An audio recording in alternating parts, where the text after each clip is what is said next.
Hey, what's up, everybody? Jay here. Got another weekly rebuild article with you. Um, this week I'm going to be talking about a very, very touchy subject, and that subject is tanking. Um, I'm gonna lean away from calling it tanking because it's so controversial. Um, every league I've ever been in, dynasty wise, has a different opinion on it. It's usually in the Constitution. It is in the Constitution here in Dynasty Owner. And basically, a long story short, we're not going to micromanage your team, but don't be rude and set horrible lineups. Set a reasonable lineup, set an honest lineup, and you won't have anything to worry about. You know, I'll basically like I said, tanking is just so, I don't even know how to describe it. I'm at a loss for words almost.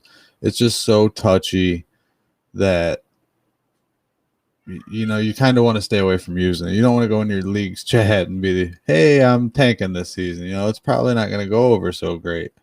It's just not the right word to use. You definitely want to let your league mates know you're in a rebuild. That way they can offer you the trades that you're looking for. They know why you're trading certain players. They know why you have a team full of rookies or something like that.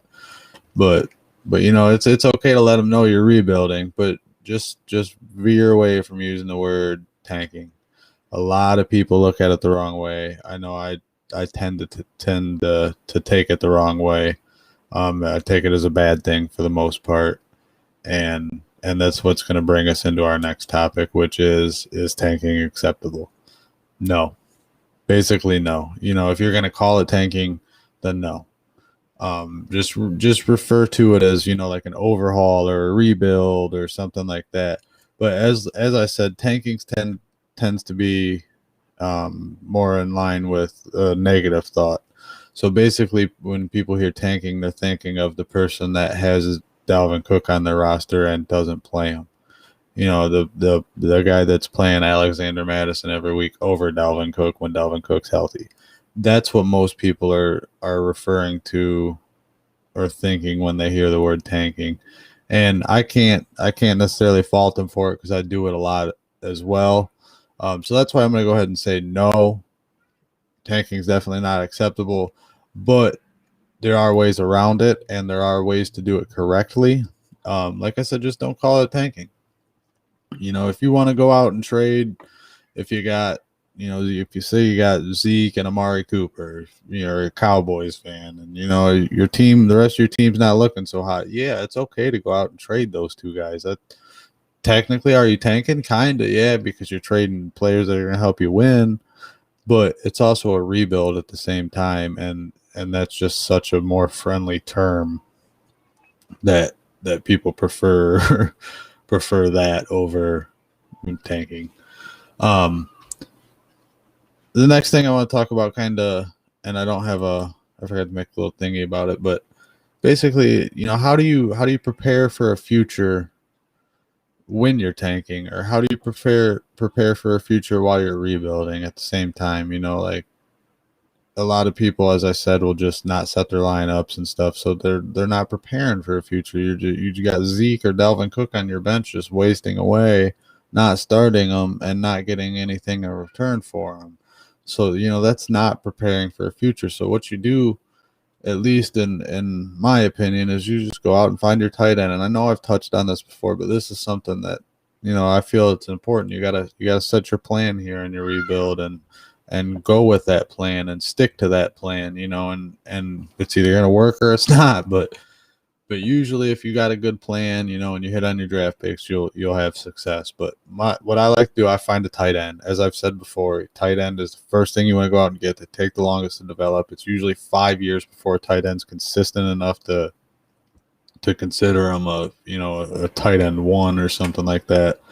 At least a consistent one. Obviously, God knows who finished as a tight end one this season with the way that position looked, but there were a few that were consistent. Obviously Kittle was hurt, but Kelsey and Waller, they were both very, very consistent this season. And Mark Andrews should be there again next year. After that, you want to start trading your veterans over $10 million a season. And what you want to do there is you want to go into your league and take the three teams that you think are the best in your league. The three teams that you see as championship contenders, and you offer some trades to those guys. And basically, if they don't have the salary cap space, take a bad deal back. If you need to, amnesty it. If not, eat the cap space for a season. You're not going to win anyway. So you trade them to those guys. They're going to take those deals because they're ready to win now.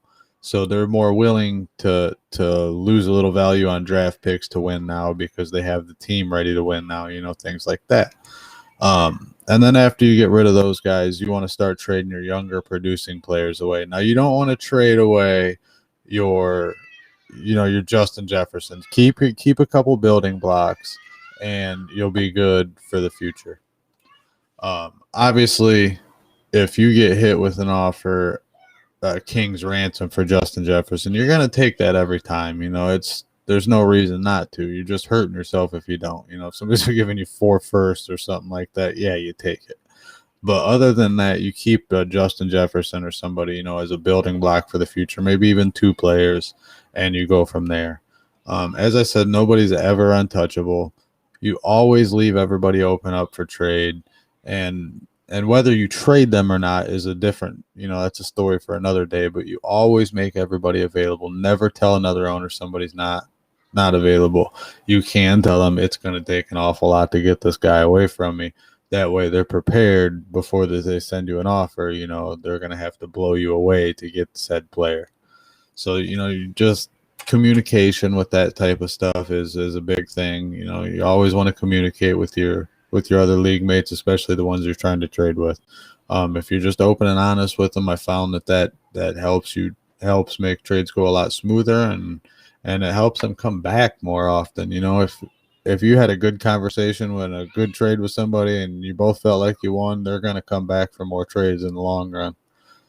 So let's get on to the next topic here. And basically that is the pros and cons of rebuilding or tanking. Your pros here are basically, you were bad enough all year to end up with a very, very solid pick, but you still have a core. You still got your building blocks moving forward. You got a bunch of draft picks. You got some young guys you can count on. Hopefully, a couple of them end up hitting, things like that. And the mindset with this, you just kind of want to look at how the NFL teams handle things, and what I mean by that is take a look at what the Jets did with Jamal Adams. These guys were able to take a safety and get 2 first-round picks. Didn't have to pay him the contract. I think they got a third along with it, and maybe a player, if I'm remembering right. I should look this up. But they got a very nice haul for a safety, and the Seahawks now are out 2 first. They got to pay this massive contract, and it just, I don't know, that trade didn't make a whole lot of sense to me. But if they felt like they were ready to compete now, same thing you do here in Dynasty. That's why you trade your expensive vets to the top 3 contenders, because they're ready to compete now, and they're gonna lessen value on them draft picks at the end of the day. Now your cons here, basically, I kind of touched on it a little bit ago, but if you're sitting Dalvin Cook for Alexander Mattison, you're wasting a year of Dalvin Cook's productivity, and you're not getting anything in return for that. So your con here is you just sat this dude all year long, got nothing for him, got no draft picks, got no future, nothing for him. Why? That just doesn't make sense. It doesn't add up any way you slice it. Yes, you're getting a good pick the next year because you lost, but you also wasted, you could have turned that into 3 picks with Dalvin Cook, something like that. And I see it a lot, and it just doesn't make sense. So, just don't be that guy, basically. Don't be the one that lets their productive players ride the bench and waste everybody's time. These dynasty owner leagues, we're here for the long haul.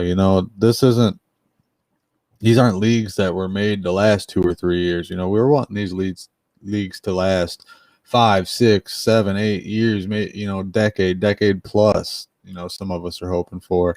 And that's why, these draft picks you can trade 4, 5, 6 years out at a time right now, because these leagues are planned on being, the owners involved for such a long time. And it really, it really can make things fun and interesting by doing that. And people that tank in the sense, in the negative sense, it ruins it for everybody, and it's no fun. What happens if you are, me and Tim are both 5-5. Well, that wouldn't work, but just hypothetically speaking, we're both 5-5. Tim plays the tanker. I play one of the contenders this week. The tanker doesn't play any of his good players. He starts players that are on their team's bench. He scores 40 points for the week. I lose by 3 points. I had a decent week. How angry would you be at that situation if the other team got into the playoffs because they got to play the tanker and you didn't? It just create a fair playing field for everybody in every sense that you can, and just be honest about your lineups. If you look at it and say, man, I'd be pretty ticked off if so-and-so started this lineup, but since it's me, it's okay. Not how it works, guys. Like I said, show some etiquette, be honest about it, and you'll never have a problem. I've never ran into a problem with it. I've rebuilt a lot of teams. I've had a lot of bad rosters, but they all made sense with the trades I made. You can justify the things that you do, and you'll be good to go.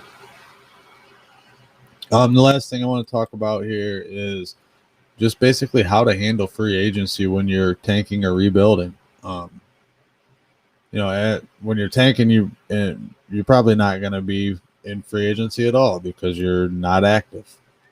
But when you're rebuilding, a Mike Davis, you wouldn't want to go after a Mike Davis. And it's not to say that Mike Davis wasn't a phenomenal fantasy player this year, especially for a fill-in for Christian McCaffrey. But it's because Mike Davis has been a journeyman. The outlook for next season isn't necessarily the brightest. He might be a running back by committee next year. In fact, he's probably going to be in a running back by committee, if not a backup somewhere next year. So that's just not the type of player you're going to want to target, because he's going to win you games this season, not next season.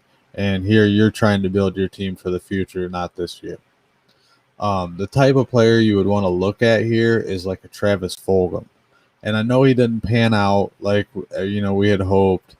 And I kind of want to blame that on Doug Peterson, because he just randomly stopped using Travis Fulgham in the middle of the season after he was a wide receiver 1 for 3-4 weeks in a row. But that's a conversation for another day as well. You'd pick up a Fulgham because there's a few reasons. 1, he's young. 2, he's cheap. He was producing well. He got a lot of opportunity, and there was a really good potential for a future on the Eagles for him. As even a wide receiver 1, the way he was playing, that was a potential possibility. So if you had Fulgham, you were excited about him. If you were able to trade him, good for you. I tried. Trust me, I tried. Nobody bit. But those are the type of players that you want to target and go after in free agency. Last thing I want to talk about real quick is basically, if you are going to consider it tanking and you're going to do it, have some etiquette about it. Have some courtesy. Like I said, don't start your turds. Don't start Andy Isabella over DeAndre Hopkins. Don't start a backup quarterback over a starting quarterback. Just things like that are just blatantly going to tick people off. Things that would tick yourself off if somebody else did it. I always try to think that before, if I feel like something's questionable. I'm like, would I get mad about this? If I started so-and-so over that and it cost somebody a playoff shot, or it cost me a win, or, something like that. And if the answer is a no, then go ahead and do it. If you don't think people are going to get upset about it, then you're probably all right. But if you're seriously questioning it, you might want to just hop in your chat and ask, like, hey guys, this is why I'm doing this, just so you know. And then if anybody has any reservations about it, they can let you know at that point in time. Other than that, guys, I think that's all I got for you this week.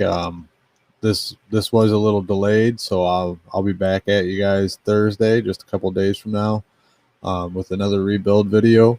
But until then, good luck on your 2021 chase for the ring, and we'll see y'all next time. If I can hit the finish button.